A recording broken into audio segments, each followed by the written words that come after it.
These influencers tried to scam a family-owned restaurant and instead got exposed as complete frauds. And the way they tried to handle the whole situation just made things so much worse. Because, you know, instead of just paying the reported $450 bill that they stole in free food, the entire family and their ventures, I guess, went private on Instagram and they started doing this like weird version of damage control. And I say weird version of damage control because they're just doing way more damage considering the newest update, because it's just insane. And honestly, I wasn't expecting this situation to get this far, especially when I first saw this. But now that we're covering it here on this channel, you know it's all downhill from here, because now you have other small business owners coming out and claiming they were also scammed by these sisters in the past. You know, because there's nothing like being an entitled influencer allegedly scamming a bunch of small businesses. What great people. But it only took a small amount of digging for me to realize that this family has tried a lot of different avenues to achieve fame over the years. Going on talk shows, writing a whole bunch of books, producing documentaries that I can't find anywhere. I can't even find the books, by the way. And then on top of that, they've also allegedly been sending in fake tips to tabloids for social media fame. But now they're trying to take the legal route against the creator who originally exposed them for the scam, except it looks like their lawyer might just be about as legitimate as they are. So how did all of this mess start? Well, a few days ago, there's a creator by the name of Dottie, and he's known for exposing entitled influencers. He posted a video about the situation then. An influencer ripped off a family-owned small business for hundreds of dollars of food, and she thought she'd get away with it. So in short, the twin sisters are Leah Maria Taliby and Sarah Taliby. Both of these are influencers living in LA with over 1 million followers each, which is kind of interesting because I've never heard of them. But honestly, influencer is one of the most insufferable and oversaturated words ever, because you just have new people spinning up every day at this point claiming they're influencers, and they're all equally as insufferable. But apparently, Leah reached out to a small family-owned restaurant in LA called Men and Beasts about doing a collaboration, meaning that they would get free food and make some posts on their social medias in exchange for free food. Honestly, this isn't anything new. The whole give me something in exchange for exposure, that's already been memed pretty hard before, because let's be real, people can't pay their bills with exposure. And just because you advertise something to your followers doesn't necessarily mean that it'll actually translate into sales, especially when you have 1 million followers on Instagram, but for some reason you're reaching out to do a $450 brand deal from a restaurant for free food. That just doesn't make sense. Like, if you have 1 million followers on Instagram, your brand deals are worth a whole lot more than $450. Maybe those followers just aren't as engaged or real. Who knows? There's a lot of questions I have here. But regardless, she's reaching out to a restaurant because she wants $450 of free food, and in return, she'll post on Instagram and TikTok. Now, as a small business,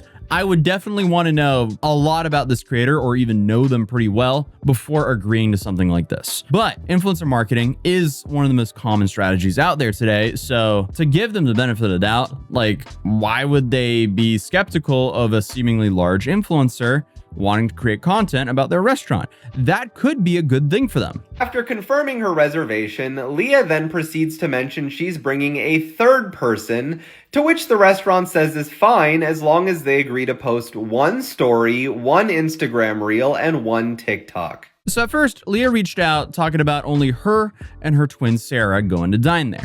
But pretty quickly, she mentions there's going to be a third food influencer that will be joining them. And again, that's a little bit annoying, but not a huge deal. So the restaurant still accommodates them and clarifies that it's 3 people, and all 3 people will each post to their TikTok and Instagram for this free meal. And honestly, I'd even bet if they'd accepted the same reel, just reposted on TikTok, but I guess that was just way too much for these twins. But then says she's actually showing up with a group of 6 people. Her justification for this is that she's showing up with a bunch of big food creators and publications who are going to highlight the restaurant. You can see she lists them off here. So, according to Dottie, Leah then changed her tune again and said it would suddenly be a group of 5 to 6 people. But her explanation was that they would capture high-quality video and photo coverage with a mix of Instagram Reels, stories, and tagged posts. And she also tagged a few of the supposed accounts that would be dining with her. So I guess now you have 2 influencers with over 1 million followers each, plus 3 large LA food accounts. That's a solid reach. But also, like, isn't this a little bit weird? Why are all of these people just trying to dine for free? Because if they're so successful. Wouldn't you just want to enjoy a meal? Like, why do you want to work when you're supposed to be enjoying it? Like, I don't know. It just doesn't make sense. I get that they're now tagging like food blogs and so on, and often restaurants will reach out to these food bloggers or food magazines and so on to come try their food, but like something's not adding up here. I'm just saying the bottom line is if you're a successful creator, you don't need to beg for $450 to take you and 5 girlfriends out for dinner. But regardless, the night comes and seems to go by smoothly, and Leah and her friends, they received about $450 worth of free food and drinks. And we have evidence of this through a receipt that the restaurant provided. And they also posted a few stories where they were there and then they left. So this is where everything starts to go very bad for the twins, because a few weeks pass and there's still radio silence from them. None of these accounts have posted any of these supposed high quality reels and coverage of the restaurant. Now, a few weeks pass and nobody from that group has posted what Leah promised, so the restaurant does some digging after Leah ignores their messages. So the restaurant, Men and Beasts, they reached out to Leah again, and in my opinion, they're already giving her way too much grace. They could have came out swinging, but still gave her the benefit of the doubt. But when there was still no response, the restaurant started reaching out to the food accounts that were allegedly eating with them and also got free food. Remember those big food content creators that Leah said she was bringing? Well, the restaurant reached out to one of them directly, and they have no idea about this dinner or Leah. Yeah, this is where things really started to unravel, because one of the LA food accounts that she sent over to the restaurant allegedly said they had zero affiliation with Leah. And they also have been replying to comments saying that they have never met her ever. So now it seems more like these influencers are just complete frauds, and they were trying to ball on a budget and beg a mom and pop restaurant for $450 for a girls' night instead of going for whatever they could afford, which I guess would be boxed wine and pantry pasta. That would be a great girls' night, because guess what? They wouldn't have been exposed for doing all this, and they wouldn't be stealing $450 from a family restaurant. And look, I'm not hating on boxed wine and pantry pasta, but it goes to show these influencers, the only thing that they did was post a story that they were out with the girls eating some, expensive meal, because that's what they wanted. They wanted to portray and say, look, we can afford to eat at nice restaurants in LA. Apparently they can't, because if you could, one would at least think that you wouldn't be acting like this. Keep in mind, this is a small business started by an immigrant woman from China that is now out $500 and wasted their time and energy serving this group of absolute losers who thought they could get away with this because they have internet clout. But the story instantly blew up, with tons of commenters tagging the sisters and various brands that they had worked with in the past, calling for companies to end their partnerships with them. And I mean, it took no time at all for the girls to private their Instagram accounts, but I guess it was too late. The drama was unfolding with or without them, because other small business owners who had also been burned by the girls started coming forward, like the makeup artist by the name of Marilyn Mua. So a while back, one of the Tel Aviv sisters DM'd me on Instagram telling me how much she loved my work and that she wanted to collaborate. She said she would post me on Instagram, TikTok, YouTube, and that she was attending like a press event magazine during Coachella. She was extremely kind, sweet in her messages, and honestly, that's how she built my trust. She originally asked me to do her makeup for the 3 days. I told her that I could only collaborate for 1 day because I'm a small business and I couldn't afford to work the 3 days for free. Even though if it was free, I still apologize for her to not being able to do the 3 days. And she was so nice about it. She said she understood that she still wanted to book me. So she claims that Leah did the same thing to her. She asked to collab and then ghosted her at the end of the deal. So I'm just making a quick drink here real quick. Look at that. Only 2 scoops of Gamer Subs is like a full canister of this. So one of these little tubs right here is 50 of these big shakers. But yeah, I'm trying not to have too much sugar, and this is the best sugar-free lemonade that I've found on the market. And if you don't believe me, you can literally try it for free. Go into gamersubs.gg/Atozy and use code Atozy, and you literally get free samples. Or if you do believe me and want to support the channel, you can also just get a tub yourself and use code Atozy for 10% off. And by doing so, you would also help the channel get its own flavor on Gamer Subs. So that's my goal for 2026. But obviously, back to the video. Mary claims that Leah did the same thing to her, asked to collab, and then ghosted her at the end of the deal. And then on top of that, she apparently was pretty unprofessional, wasn't even ready for the appointment that she had arranged. So on the day of the appointment, I arrive at 8 a.m. exactly at the scheduled time, and she didn't answer the door. I call her phone, I call her on Instagram, I knock her hotel door, nothing. She didn't open the door until it was like 8:40. When she finally opened the door, it was Leah. She looked extremely hungover. She still had her makeup from last night, and she didn't even have her face washed. And then she asked me if I could just do her face and leave the eye makeup she already had from the night before. I told her no, and that she needed to wash her face first before I could start. So she went to wash her face and came back wearing pajamas. And I remember thinking to myself, I'm already here doing this for free and she couldn't even be ready. And then in the same fashion, Leah and Sarah never posted the promised TikTok, Instagram, and YouTube content, and instead only posted one Instagram story with a tiny tag for Marilyn. Did I call her Mary at first? I mean Marilyn. The whole collaboration was supposed to include like posts on Instagram, TikTok, and YouTube. And do you know what I actually got?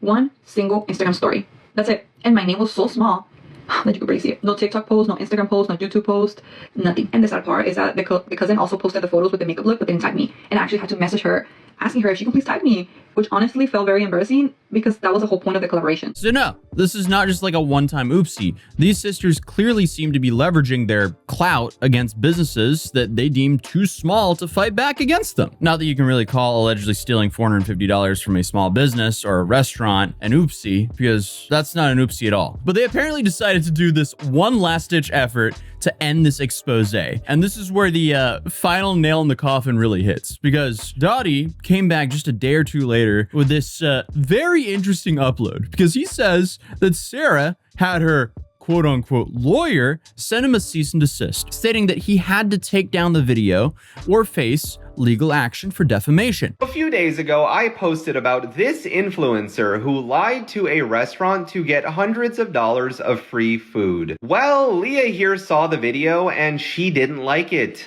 She had her lawyer, Ryan Sauter of Sauter Law Group, send me an email demanding that I remove the video or face potential legal action for defamation. But I guess what Leah didn't even realize is the California State Bar has an entire website and database for every licensed attorney in the state. And this alleged attorney in California isn't on there. So apparently she listed her lawyer as a guy by the name of Ryan Sauter. And then she also put his legal firm and address below. But the firm doesn't exist, and the address is kind of interesting because apparently his firm is based inside of the lobby of this corporate building. So the address is just this office building, and I guess his legal office is just in the reception of this office building. So when he called the building to ask about the guy, the building confirmed that he's never been a tenant from them. Now, there's only one small problem with this. Ryan Sauter isn't a lawyer and Sauter Law Group doesn't exist. So I guess that just means whoever this Ryan guy is either committing a crime by pretending to be a licensed attorney and is now going to be reported to the proper authorities, or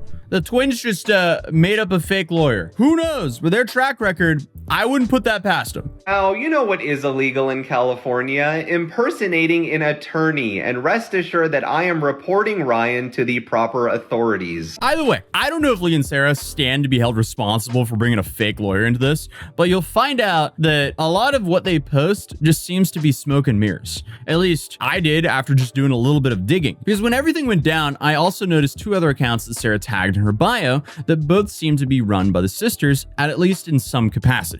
So you have the Talibi report, where the girls, I guess, LARP as fashion and trend journalists. So you can look forward to the Talibi report. We're doing new episodes weekly about all the new trends and beauty trends around the world. And then you have Visualist Mag, which is described as a leading cultural force distinguished in its rare intersection of art, film, and fashion. There is nothing rare about that intersection. That is the most LA intersection I have ever heard of. Art, film, and fashion. That sounds like half the people in LA. But them calling themselves a culture force is interesting because, again, I don't think any of us have heard of them before this. But it's starting to feel like everything the Talibi twins are known for seems to be something of their own creation that they're using puff pieces to try to make look legitimate. For instance, they're supposed to be filmmakers at Changemaker Studios, according to a very flattering Forbes article and IMDb. And the reason I say puff pieces is because all of these articles seem to be by the same group of people, so they could be paid for. Who knows though? But the two quote-unquote documentaries they have said that they directed, produced, and starred in, they're nowhere to be found. I couldn't find them online.